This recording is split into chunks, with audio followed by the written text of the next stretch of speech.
Welcome to QWERTY Writing Life podcast, where we have candid chats about our creative lives. This is May. And I'm Joy. For more information about our podcast, monthly newsletter, or author resource series, visit us at QWERTYWritingLife.com. That's QWERTY, spelled QWERTY. It's the first 6 letters on your keyboard. So, are you ready? Grab your tea. Or your coffee, and let's chat. Hello, everyone. It's another week. Hello and welcome. Last episode, we shared 6 lessons we've learned in our pursuit of readers for our writing. And today we're going to look a little bit deeper in thinking about our books and our art that we produce and answering a big question. What is your art's place in the creative world? And we're excited to chat about this topic. But first, let's talk about our creative weeks. Joy, what did you do? Okay, so I have been working out, I guess I've been testing a theory, let's put it that way. Mm-hmm. And this theory is based in the fact that I can't stand writing book descriptions. Okay, so here's a little backstory. I can write a 90,000 word book. I can write, whatever. Books are no problem. But then summarizing said books down into 150 to 300 words, or however many you're supposed to keep it to, is like the worst thing. It is nails on a chalkboard. It's just, oh my goodness. It has always given me fits. Mm-hmm. So, back when I was working on the One for One Good Thing, I discovered something. And that was that I can often summarize a book in a really great way when I'm doing a social media post. So, or if I'm writing like a script thing for some kind of a video or a speaking engagement or something like that, when I'm writing it out for those purposes, there's just something different. It's easier, it comes out better. So I decided to just think of it as a social media post. And it really did seem to help. But that's just one case. And so I have been playing around with that a little bit with some other descriptions, just seeing if I can get a process going is kind of what I'm working toward. So there it is, my mind trick approach to book descriptions. I love that so much. When we were at the Mobile Literary Festival, I wrote my first pitch for a book. And I don't like those either. They're just like hard. And there was one of my books, there's like a very clear main character. And so it was a lot easier to write that pitch. But for another book, there is, it's more of like a 60-40 situation for the main characters. And I adore the storyline for the 40% character, and I shoved them in there. Like I put, and your pitch is supposed to be so small, and it was a dual POV as well, and I was like, I need these people to know about Wyatt and his family and everything that I just need them to know everything. And actually, it wasn't Wyatt, it was LaRue. And so I was like, everybody needs to know about him and his sister and like why he's there and his motivations, because I love them so much. And it was not the best pitch. It still gained attention, but it was a very poorly written pitch because I wanted everybody to know about all of the characters that I loved. So I did learn that you do have to stick to one character's arc whenever you're writing a pitch. And it broke my heart because it had to be so small, and that's what had to happen. But all of even like Dexter the driver, I wanted him to be in there, like, because he's so sassy and like well, every time I write his part, I laugh like. Well, like, we fall so in love with our characters. Like, we spend so much time with them. And that's the thing, like, that I discovered through the process of writing these books is how much I adore, especially secondary characters. because they do have a purpose. Like, they're helping the main character in some sort of way, or they're hindering, one of the two, and they really have a critical reason for being there, or they wouldn't be there, because we know that we have to cut those things out. Exactly. But we do fall in love with them. We really do. And their stories they can be so interesting, and we think about the main character all the time, and it's kind of refreshing sometimes to think about the side characters and how they became who they are and all of that kind of stuff. And when we fall in love with them, we want to share them with the world as well. And so sometimes those descriptions, especially the ones that are super duper short, do kind of take a life of their own and become an unwieldy thing. So I like your theory. I like your idea to where you are focusing on a platform that already values concise, clear wording that isn't like cluttered with all of the extra stuff. So that's a really good trick. It's a really good trick. We'll see if it works out. I'll let you guys know. If I find the key to unlocking the description door, I'll be sure to share. Do you know what's interesting too is that has a specific audience as well, and I think descriptions for the back of the books and stuff, maybe we don't consider the audience. We're just trying to pack everything in. So I wonder if that falls into your theory as well. Like, if you were to give your book description an audience and a platform, what kind of magic would happen then? Yeah.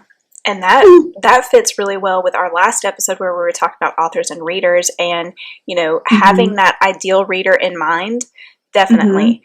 And I think for whatever reason, we tend to not think about that when we're writing the description, but honestly, that's probably one of the most important times to keep that ideal reader in mind. So, yes, I think you're definitely onto something with that. Truly, like, I love the way that you said that, because I do think whenever I write a pitch or a description that I have a publisher or an agent or, whoever's reading my query in mind instead of the audience. Joy. We may have just uncovered something here, y'all. Light bulbs are flashing all over the place. Oh, yeah. And it's so simple. And it's almost like, donk. Exactly. Oh, my goodness. We'll have our little doy moment here and then, move on. Well done. Thank you. And keep us abreast of the situation. Yes, I definitely will. I'm very excited. So tell us about you. What about your creative week? Right. So my week was filled with a lot of refilling the well. So I have been ill actually over the weekend. I got super sick. So, but I'm feeling much better. So if you hear some sort of nasally clearing of the throat and all of that kind of stuff, that's just because I got sick. It was not anything huge. I just had the common cold. I mean, like, yes, people that still get that. Exists. It still exists. I know, everybody was looking at me like, stay away. I'm like, it's the common cold. Asking me if I had COVID tests and things like that. Yes, negative. Oh my gosh. And it did go away pretty quickly too. So I truly think that it was the common cold. And I kept I didn't lose any sense of smell or anything like that. There were no achy body, no fever or anything. It was just like a head cold. So yeah. But it's funny that we have to think about those things now and how things have changed since 2020. So that's true. You sneeze in a store and you're like immediately, everyone's glaring at you. Like, right. It's a thing. It truly is. So I was dealing with that and wasn't feeling super great, and so I took some time to rest, which is not normal for me. Normally, I'm just like barreling through and trying to finish things. But I took some time to rest, and I've been rereading, which I enjoy doing. There are some people who don't. I am not that person. I enjoy rereading. I'm with you. I like to see the things that I might have missed in a previous reading. I love to feel, I think it's miraculous, really, how you can feel the same emotions that you felt when you read it the first time, even though you know what's already happened and you know what's coming up next. But no, it still breaks your heart or it makes you happy or, like you still feel all of the same things. And it's super brilliant to me. And then also it's a very comforting thing for me as well. So I'm not going to be surprised or shocked, or there's not going to be anything that is unexpected whenever I reread, because I know what's going to happen, right? And so it's a pretty low emotional thing for me. So I know that it's going to be comforting, and I already know that I like the book, right? Because I've already read it. So I don't have to get frustrated if I don't like the story. So I already have it. So so that's what I've been doing. Anyway, it's been really good to also see how my experience changes whenever I reread too. Sometimes I can like something one time really, really, really a lot. And then when I reread it, I'm like, what? Maybe I was in a different mood when I read this the first time. But also there are things I'm like, oh wow, I did not appreciate how brilliant this was the first go around. And so I enjoy both of those feelings whenever, because you can kind of see how you've grown and how you observe and read and experience things. Yeah.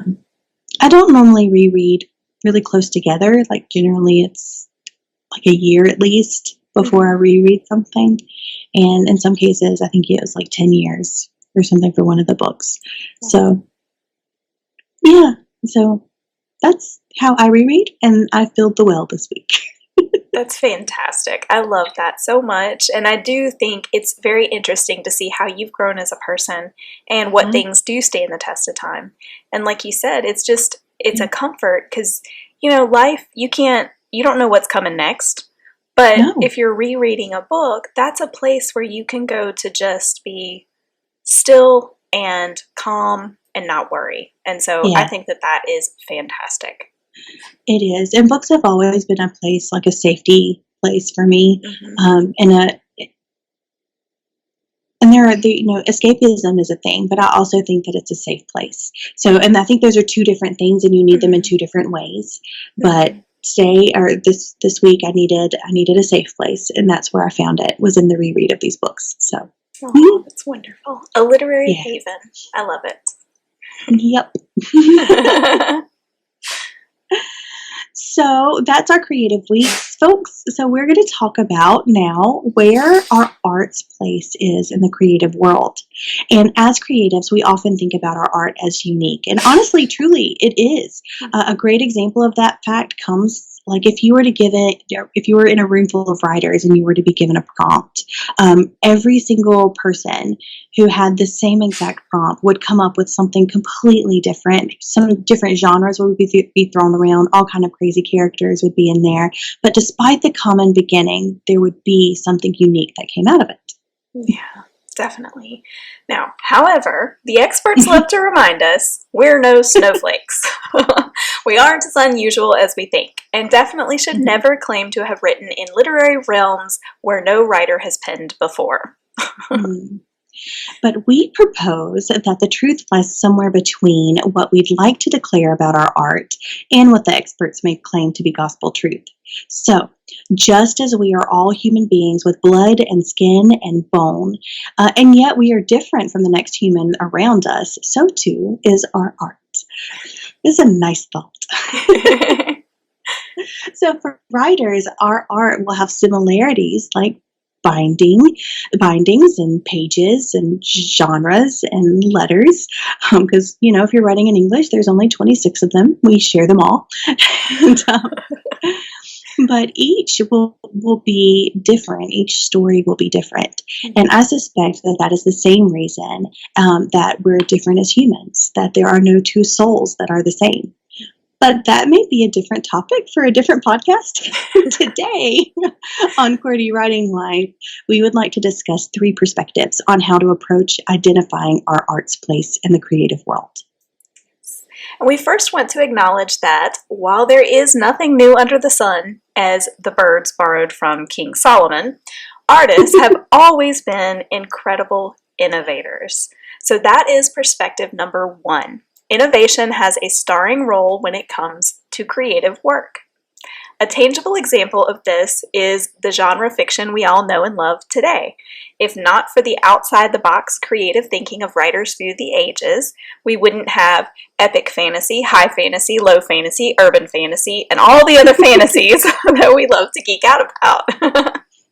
Yeah, and this is also a great example of how readers collaborate with authors in the innovation of literature. If it weren't for the voracious readers who beg for more low fantasy or scour the internet for new authors in the vein of J.R.R. Tolkien or C.S. Lewis, authors may not continue producing such literature and discovering new ways to present the stories in their heads. Yeah. So one of the most magical aspects of art is the fact that it's a give and take between creative and audience. In addition to being a mutually beneficial relationship, it's also a partnership of ideas and inspiration. The author, for example, inspires readers with his unusual cast of characters, and in turn, the readers encourage authors to write more in that world or in a similar style. And here is where innovation takes off. So creatives are then spurred to make new things. So like if one thing was well received, why not other lovely things? Why can't we just keep shaping the next story with things that we enjoy? And that's what I would say, I guess, as an author. But Joanna Penn interviewed John Truby. He's a well-known teacher in the story craft. He wrote the book Anatomy of Story, and that's like used in creative writing classes and stuff today. But he also wrote another book called The Anatomy of Genre, and it does kind of bounce off of the Anatomy of Story. And so in this interview, Truby believes that transcending the known genre's characteristics, or like common plot beats, if you don't know like what your known genre's characteristic is, it's like their plot beats. Truby believes that transcending the known genre's characteristics is the key in creating literature that completely grips an audience. He suggests 2 ways to do this, and the first is to twist those plot beats or expectations so that they are unexpected to the reader. But you still have the tried and true plot beats and characteristics of the genre, so they're not too surprised. And then secondly, in order to transcend, it can express the deeper life philosophies that your genre has, because genres, as we know, and just as we are more than plot points and systems. So I would also like to add to Truby's observation there in the interview, kind of like a 2B, like a point 2B. Along with adding your perspectives on a deeper life philosophy, adding things that you adore or fear or are confused about or otherwise have a strong emotion for, a bit of you in that piece, that it would create a story that no one else can duplicate. Yeah. So, do you know what that means, guys? It means we get to play. Ooh, yay. And that spurs more innovation as we create something new and fresh. Then we continue on. It's like our ideas just keep sparking and they grow on each other. Mm-hmm. So, where does your art fit? With the audience who loves it. It may take a while for you to find your consumers, but if you keep making things and sharing them with the world, the lovers of your work will begin to prepare a place for you. Later in the interview, Truby also discussed pulling in other genre characteristics into your story as well to create something fresh. So it's like how George Lucas brought a Western into space and made a story about it called Star Wars. Have you heard of it? It's just a little thing. So, tied closely with innovation and an exploration of what makes up genre, more and more authors are crossing lines and pulling stories types together. And it's something that artists have been doing for a really long time, but I think that it's more noticeable now as there are more opportunities for people to write and publish their books. So there are more people who are studying the craft. Yeah, definitely. And that brings us right to perspective number 2. Genre blending allows authors to explore their craft more widely while opening up wider fields of stories for readers who might not venture away from their comfort zones. So, as I wrote my debut novel, Any Good Thing, then it evolved into its final form, and I broadened my plans to include the 4-book Carolina's Legacy collection. I really wrestled with this whole special snowflake philosophy. The issue was, in many ways, my books were unlike the others I examined as potential comp titles. So as writers, we always look for what's the comparison titles, which ones are similar. At the same time, though, they definitely showed similarities with a variety of works and could fit into more than one genre. Now, genre, as we know, is far from being a perfect science. And let me explain that by sharing a little bit about the evolution of categorizing my books. So I initially called Any Good Thing literary fiction, and I would add Christian or Southern to that depending on the context or who I was talking to, simply because it gave a broader understanding of what the story included.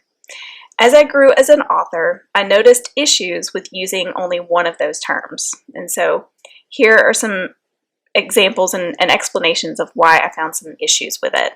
So literary fiction has come to be equated with college lit classes, and many people avoid the genre because they expect it to be boring. In some cases, they might have a point. But honestly, on the other side, devoted fans of literary fiction often choose their books based on the recommendations of academics and literary giants. And I am not currently known in those circles of influence, and I also didn't have the backing of a large publisher name behind me when my books came out. Now I'm making strides to kind of break into that sphere, and I've been welcomed in some places that I barely dared to dream about a few years ago. But that is going to be a long process, so that wasn't my current situation. And still, I think using that literary fiction term will keep some of my ideal readers from discovering the far from boring journey of Jack and his supporting cast. So then, readers of Christian fiction are very particular and condemning, I might add, of any content they deem inappropriate. While my books will never contain graphic scenes of certain persuasions, y'all probably can read in between the lines there, they do and will contain realities of a fallen world where abuse occurs, and they do and will contain the joy that exists inside the context of marriage. Now, while I have certain words that I are never going to use in my stories, I don't erase all the language. Instead, I weigh each word against who the character is and what he or she would say, while also considering my purpose behind using that word. So depending on the reader, some might even chastise me on top of these things for a character's outspoken anger against God. While I, as a Christian, believe the words, scenes, and emotions that I have included in my books and will continue to include in future books are not gratuitous and do, in the end, bring honor and glory to God, I recognize that for some people, simply calling my books Christian fiction will be misleading for some, and it will scare away others who would actually love my stories. So at one point, I also tossed in the added gritlit description on the advice of a fantastic bookseller, but honestly, my work isn't as gritty as what is typically labeled as that. And then there's Southern fiction. So a few years ago, May and I attended a panel discussion on what is Southern fiction by Southern fiction authors, and the general consensus was there's no agreed upon definition. Instead, it really seems to focus on particular authors as the epitome or the template for the genre. Now, here's where I'm going to get myself in trouble and put my foot in my mouth, but I'm going to do it anyway because, well, here we go. I'm in my 40s now, y'all. Watch out. She said it out loud. I know I did. I mean, 21. Good. I'm 21, y'all. When you look that good at 40, I think you should just yell it to the rooftop. It is what it is, right? It's just a number. It truly is. All right, so here's my thing. As I've read more of those epitomes, I feel less and less like I belong there. Although I believe my fiction is as Southern as a deep-fried green tomato with a perfectly spiced remoulade sauce on top, I do not care to be likened to Pat Conroy. And now I'm going to duck for all of the rotten tomatoes that will be hurled my way by devout Southern fiction readers devoted to the king of Southern literature, after whom a prestigious award is actually named. So there we have it. All right, now we're going to be banned. Recently, I was asked why I don't classify my work as historical fiction. So, technically, most of it is historical, depending on how the reader classifies or defines that genre. Many readers consider any realistic fiction set in the past to be historical, and they gravitate toward particular time periods: World War II, Renaissance, Operation Iraqi Freedom. That's becoming more of a thing. And I've seen similar definitions around the web. But the academic definitions, and the ones that are most often found in award categories, for example, those require the events to be at least 50 years prior to the book's publication. So it kind of depends on what you're looking to do if you can actually consider it historical fiction or not. So for me, on official forms, I do typically check Southern fiction first, with subgenres in rural or small town and Christian. My books fall into all of the above, with traces of military fiction and coming of age. Unofficially, though, and here's the thing, this past year I've really kind of found the sweet spot of what to call my books when I'm asked about it on the street. Calling them Southern fiction with Christian roots resonates with readers, and I have actually enjoyed more interest and success using that phrase than the existing genres that we check the boxes for. So, genre blending and innovation in terminology has actually worked wonders for me. While none of us are truly snowflakes in our body of work, we do bring unique blends of perspectives and worldviews to the picture. So discrepancies in genre definitions also add to the challenges authors face. Mm-hmm. No, I totally agree with you with that. And I think it's important for us to share with anybody who's listening that what the purpose of a genre is. So the purpose of a genre is for marketing. That's pretty much it. Yeah, pretty much. So you see how Joy went all through these iterations, and what she was trying to do was find a way to explain what her book is in a very, in a genre that found her audience, basically. Yeah. So, I mean, once you got to the place where it was Southern fiction with Christian roots, you started seeing eyes light up. You started seeing interest in people, and then those people who read your books loved the story because you found the right way to describe it to them through genre that they would want to pick up your book. And I think that that's a really interesting thing here to say.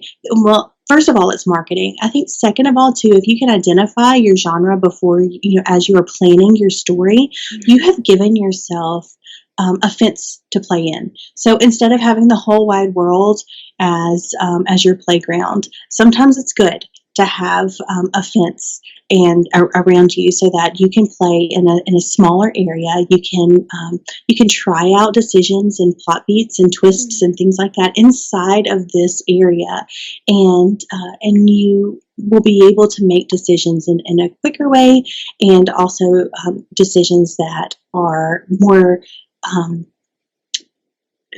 cohesive with the story that you're sharing.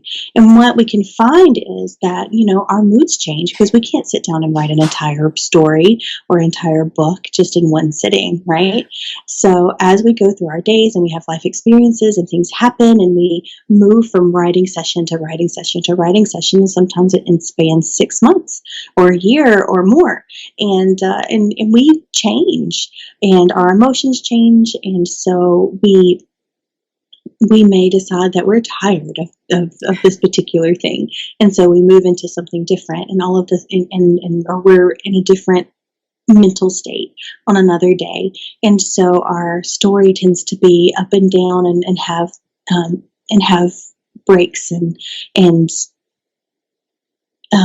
it kind of fights with itself. And the less that we can do that, the revision process is a lot easier, right? So genre also helps with that, but mainly genre is to try to figure out where your book fits on a bookshelf, so that a bookstore can sell it, so that you can sell it, so that a reader can pick it up and say, yes, this is for me, or no, it's not. Yeah. So, yeah, would you agree? I would definitely agree. Okay, good. Good. If not, just cut it out. No, I 100% agree. Yeah. So when we think about like where our art fits in the world, it's good to identify the characteristics of your story and know what genre it most relates to, and what other genres are kind of sprinkled in there as well, because that's going to help you find your audience too. So, and a direct benefit of discovering your primary genre before sharing your art is the marketing. So you'll find your consumers a bit quicker, and then you'll surprise them whenever the you infused portion of the story pops its head up, and it's inside of the genre that they already love. Mm-hmm. So finding your art's place in the world can be a bit faster in that way.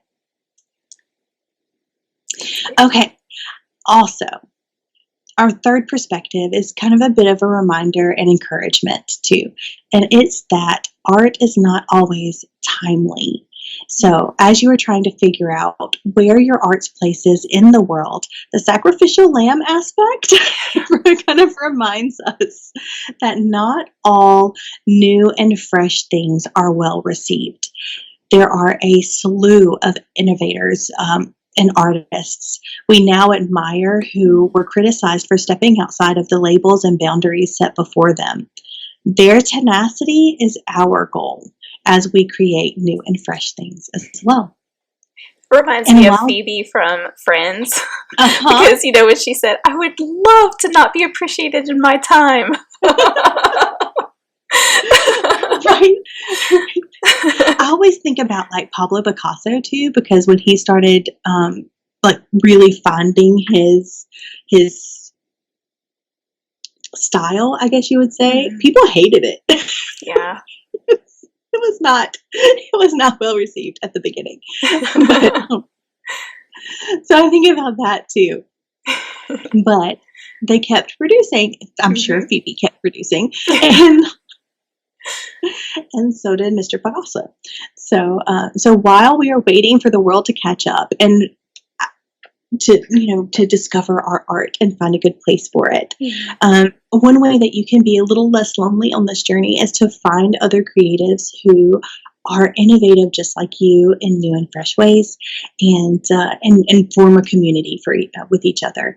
So I think we talked a little bit about that in the last episode as well, but I think it fits here too, because my goodness, doesn't it sound lonely whenever, if your art is just kind of sitting there and you keep making and you keep persisting and all of that, it sounds like it could be a really lonely place if you aren't able to find a community around you. And we don't want that for you, Joy and I. We want you to be able to find your people who are your creatives. They might also be your consumers as well, but we also know that we need artist friends and people who understand us as creators as well. So, in short, keep making things, press forward, keep dreaming and doing, and keep sharing and promoting, and that is how your art will find its place. Yes. That's so cool. I just love that. Yeah. Sorry, I'm kind of like, I'm settling into that last statement. It's just, I'm letting it marinate over me. I don't know what the right word is here, but I just love it. Well, I told you there was going to be some encouragement in there. So. And we need that. Yeah. Well, and the cool thing too is that as your art finds its place, then you become inspiration to somebody else who's going to build on that foundation and then make something else new and fresh because you had the bravery and the courage to continuously make and work inside of your innovation and your individualness. That's not right. We'll go with it. We'll go with it. We can Shakespeare it. You guys know what I mean. So guys, you may have noticed that your art's place in this world is really not up to you. Sorry. Truth bomb. But your job is to make things and innovate and make more things and mash up your loves and then make more things and all along sharing them with the world so that the people who view your art can help you see how it affects the world and where its home is. Yeah. So that's what the whole episode is about. Yeah, exactly. That's it. That is it in a nutshell. And then, for authors especially, considering how your art fits into the creative world leads us to a consideration of the great conversation and how our work can be part of it and add to it. And we mentioned this topic as a shameless plug for later in the season of QWERTY Writing Life. We have at least 3 episodes planned to discuss what the great conversation is, why we should care about it, and how we can add to it. We hope that you'll continue to tune in twice a month as we lead up to those episodes. We also hope that you'll join us in our chats about the great conversation because that's what QWERTY is all about. Candid chats, open discussions, and artist sharing with one another along this creative journey. And on that note, next episode, you guys are not going to want to miss the next episode because we get to have a fantastic conversation with Dan Blank. He will be here to talk with us, and as you guys have listened to the past few episodes, you've heard me mention him and his book, Be the Gateway. So this is going to be an excellent episode that we are very excited about, and I think you guys might be too.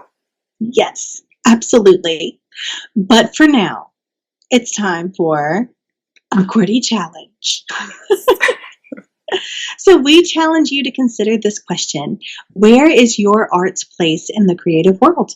Which of the 3 perspectives we discussed resonates with you? Perspective 1, we're going to wait. We're going to give you a little reminder. Okay, so that's what's happening now. So perspective 1, innovation has a starring role when it comes to creative work. Perspective 2, genre blending allows authors to explore their craft more widely while opening up wider fields of stories for readers who might not venture away from their comfort zones.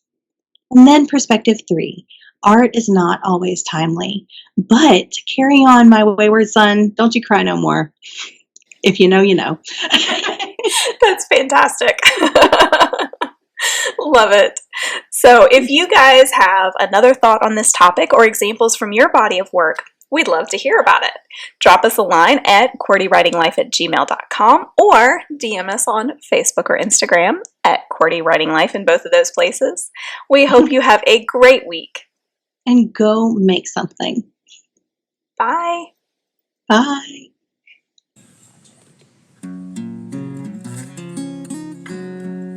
Thanks for tuning in. We hope this episode encouraged you. Like all creatives, we thrive on consumer recommendations. So, please consider leaving us a review and sharing our podcast with your creative friends. If you'd like to continue this conversation, visit us on our website at QWERTYWritingLife.com or on Instagram at QWERTY Writing Life.